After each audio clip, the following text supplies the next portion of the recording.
On October 13th, 1972, your life changed forever when you, your rugby team, some family and friends were taking a flight from Uruguay to Chile to play a rugby match. A flight that tragically crashed in the Andes Mountains. What do you remember about the moments leading up to the crash? Obviously, I don't know if it changed my life or it is part of my life, you know? I cannot deny it happened. I wish it didn't happen because the costs were extremely high. Obviously, before the moments of the crash, I didn't feel I was going to crash. So I didn't feel any fear, anything at all, nothing. I just was having fun with my friends on the airplane. And then in 1 second, my life evaporated. What's your last kind of conscious memory from the actual plane itself? My actual last moments of memory is looking towards the other side of the airplane, across the aisle, 1 or 2 rows in front of my row. My mother and my sister were sitting there, so I was looking into them, and then the plane crashed. But then your life shuts off in 1 millisecond. And you're dead. You're gone. And then you woke up 4 days later. I woke up 4 days later without knowing where I was. I didn't know whom I was, but I understood that something terrible had happened. I was in a very dark, obscure place, and I said, something horrible happened, but who am I? What happened? Am I dead? I thought I was dead. I mean, this is death. I'm dead. But then, after some hours, I can't recall very well, 10, 12, 15, 24 hours, I started to react, and I say, I cannot be dead because I'm thirsty. So if I'm thirsty and I need water, I'm alive. But what happened? What happened? And then it took me, I was 4 days on a coma, 4 days on a coma. And when my friends, they thought at the beginning that I was dead. When they saw that my legs were moving, that I was moving, they pulled me from the heap of the dead bodies and they put me inside the airplane. And that's when I opened my eyes, and it's like, a diver coming up to the surface, and you start to see some light and brighter and brighter and brighter. And then I opened my eyes and, Jesus, what happened? The plane was destroyed, everything, all the cables dangling from the roof, and as close as you are to me, closer, 2 or 3 of my friends were there. So the first things that I saw were something destroyed, everything destroyed inside the airplane, and then beautiful, gentle faces of my friends saying, Nando, are you okay? Nando, can you listen, Nando? Nando. And I can recall it in a few minutes, few seconds, but maybe it took me hours to really understood what really happened. On your 10th day in the Andes, you overheard on the radio that they had abandoned search and rescue to come and get you guys. What was that moment like, knowing you've essentially been left for dead?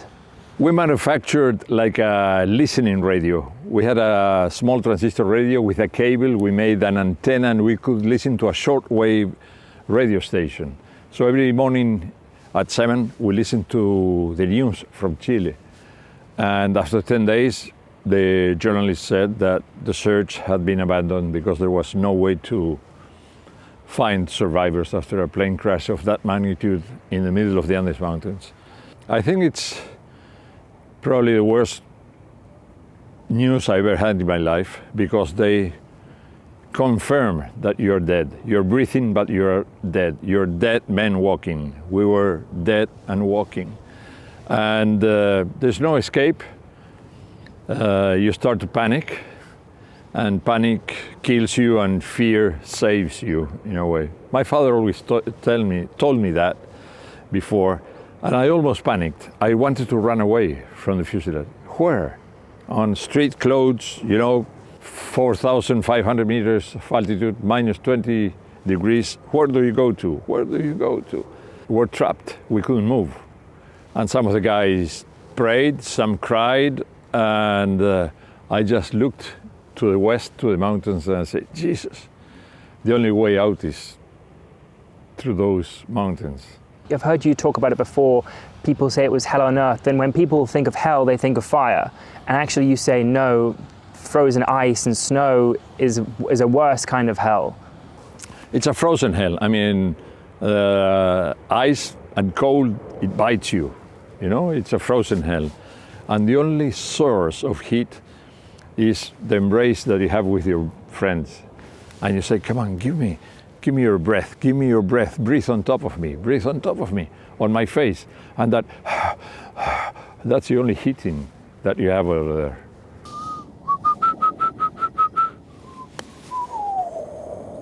A little bit strong, Just a little bit. Yeah. Nice. Good part. As the days passed and food was running low, Yeah. how did you come to the realization that survival would require the difficult decision to eat the bodies of the deceased? When bad things happen, when destiny crashes upon you, doesn't give any notice. So I never thought I would be in a situation like that. And one thing piles into another one. You're abandoned, nobody's looking for you. You are on the worst desert that you can imagine. That's the worst place a human being can survive. You can survive on the desert, on the jungle, on the ocean with more chances. You cannot survive in the Himalayas or in the Andes Mountains at 5,000 meters. Temperatures, cold. It's like being in Mars. Picture yourself in Mars. Yeah. There's nothing there. Not knowing when you're going to eat again is the worst fear that a human being can have, And when you don't eat for 10 days, you will never understand the deep anxiety of hunger until your body starts to feed up on itself. You feel it. You feel it. You don't have any more holes in your belt. Your fat is slowly going. Then your body starts, because you need energy. You talk, you breathe. You're breathing, you never notice that, but you need energy to breathe, to move your arms, to walk. Where does that energy come from? Over there, from your body. So your body starts to feed up on itself, and those images and those sensations go to your brain. And you say, we are humans, we understand, we can make decisions, and you don't want to die. Nobody wants to die.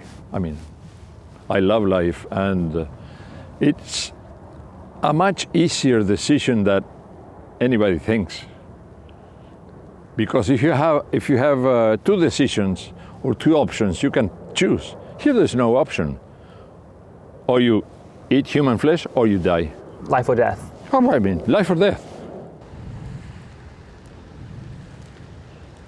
During those long, cold days waiting to be rescued, how did you and the others keep your spirits up? Were you able to kind of switch off and have any kind of random conversations, not related to the crash or your situation? I think the basic things that helped us to survive is that we were a fantastic rugby team.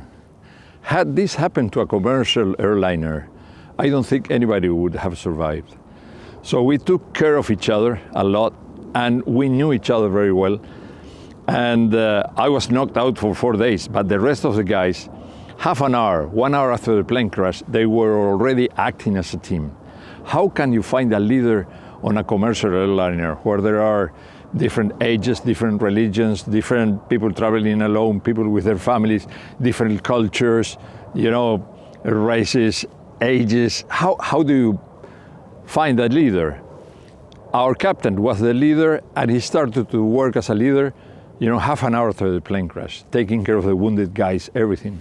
And that would have been impossible on a commercial airliner. So the days went by, and obviously you speak a lot about the situation, but also you tend to care for the guys who are depressed, who are wounded. So you have a lot of things to do. How did the conversation for you and Roberto Canessa to make the 10-day trek through the Andes to get help come about? Well, Roberto is one hell of a guy. I mean, he's probably my best friend after my brother in life. And all through the previous month and a half, almost 2 months, Roberto and myself, we got along quite well, You feel a better connection with 2 or 3 guys, not with everybody. You don't know why, it just happens. And with Roberto, we were talking a lot. We are the strongest guys here. You look at them and everybody understands that and say, we'll have to try something. But this conversation goes for a month and a half. But I mean, what are we going to try? East, west, where do we go? We didn't have a clue where we were. So with the sun and, looking into the mountains, we thought that to the west was the best option. It was like a feeling, We were very ignorant. We are beach boys. It never snows. There are no mountains in Uruguay. We were bred and we grew up doing beach sports and soccer and rugby, and we didn't have any experience with the mountains. So had we known what we were going to do, maybe we would have stayed put in the airplane, because there's no way you can do it. The weeks went by and I had this equation in my mind, and I kept talking with Roberto. Look, Roberto, we have to get out of here before we are too weak to attempt an escape. We have to get out of here before we don't have any more food here, any more bodies. But we also have to wait for the weather to be good. So we talked about all those 3 conditions many times until one day we said, okay, let's go. Let's go. In 2 days we have to leave here, because if not, we'll die. And he said, we are going to die, but what are we doing here? Do you think we are surviving and waiting for somebody to come? We are dying every minute that goes by here. Every minute we are closer to heaven or to hell, whatever. So let's die, but let's die trying. When you were actually physically on the walk, how and where would you sleep? Because there's snow all around. We had a sleeping bag that we manufactured. One of the guys found, looking inside the airplane and into the parts, that there was an insulation material going around the tubes that carry the air conditioning and the heating system of the airplane.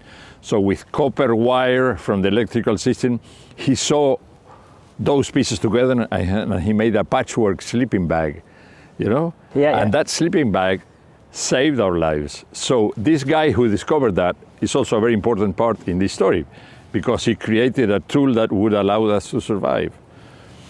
It was very tight. The 2 of us were inside, embraced, but it kept the temperature to a minimum survivable, A manageable state. Yeah, I mean, it was cold, no? I bet. But I'm here.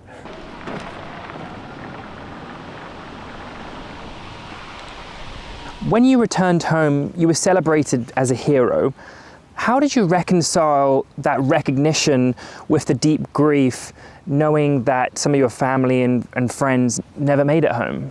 What people saw when I came back, it's their feelings and their beliefs and everything. I just kept quiet, embraced by my father when I returned, and he said, Nando, thank you for resurrecting, because I was dead, I resurrected. And I brought life to him and to me. And he said, Nando, there's nothing we can do to change the past.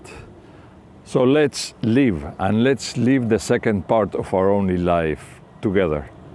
No? So I lived with my father, many beautiful things, sports, family, everything, whatever. Did you have any PTSD from the whole experience? Not that I think of, no.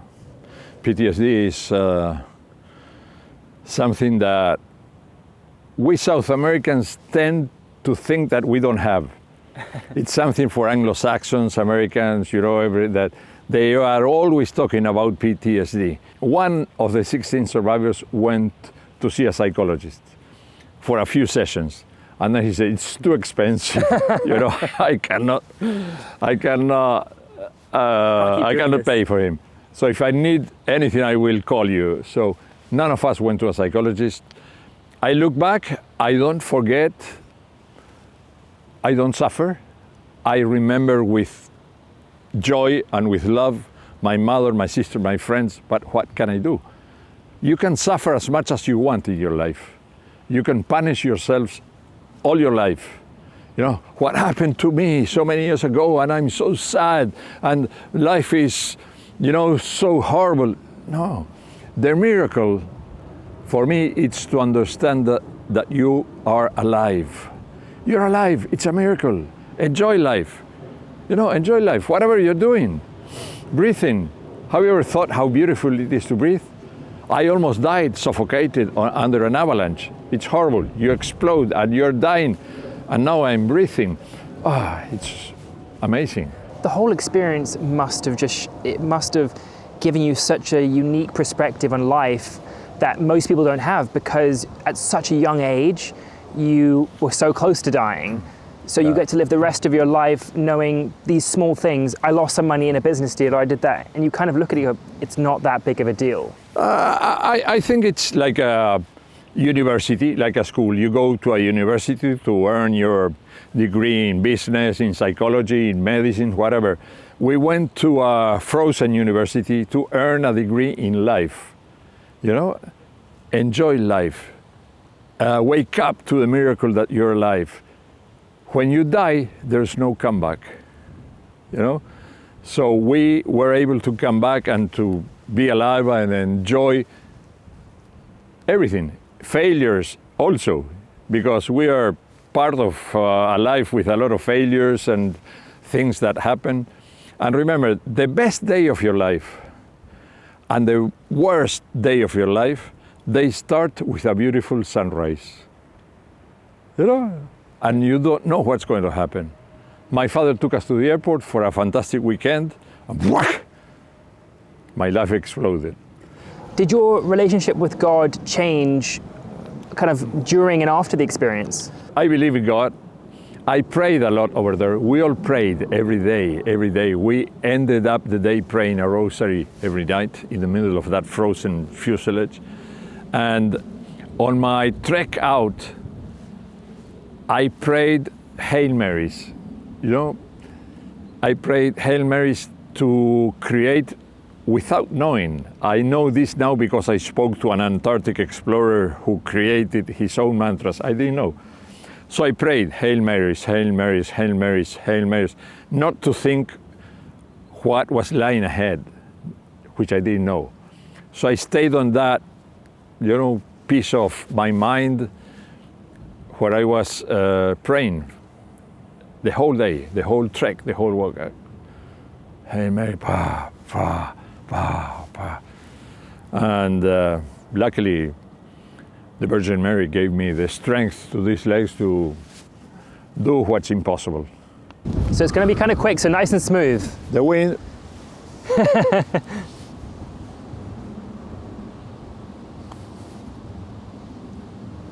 Good parts. Nice.